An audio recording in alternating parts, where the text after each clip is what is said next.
Amy's Amazon in some ways is two books in one. On one hand, it's a fictional thriller, very fast paced, lots of action, based mainly in South America. On the other hand, it is a very philosophical book, particularly in relation to the environment, although other themes are covered as well. And in Amy's Amazon, the main character, Amy, who we left at the end of the previous book, has been, I suppose, hiding out in the Amazon from powerful forces who want to do away with her, essentially. And in her time in the Amazon, she's become very active in the environmental struggle.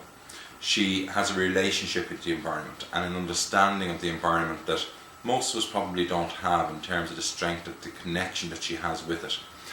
And this leads her to be passionate about trying to save the Amazon in particular, and the environment generally, from the destruction that she sees going on in South America.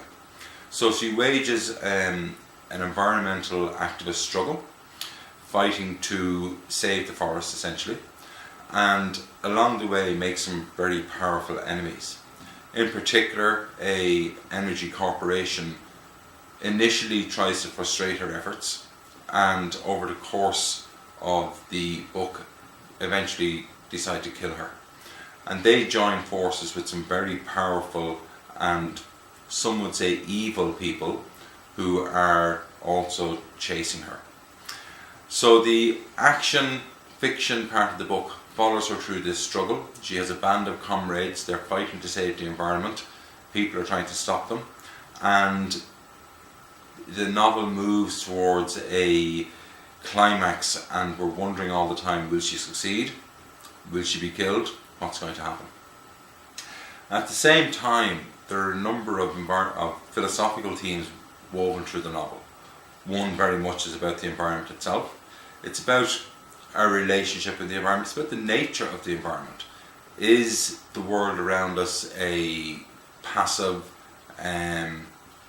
non-aware entity, as I suppose traditional science would have us believe?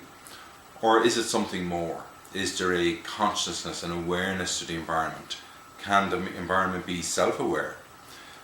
Other philosophical themes are also touched on, from economics and politics to the structure of society around us to the nature of life and death itself.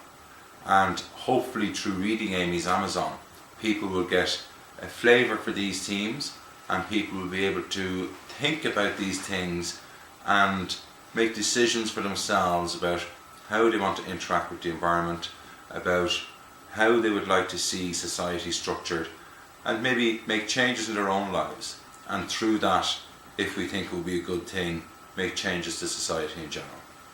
And I hope everyone enjoys the read.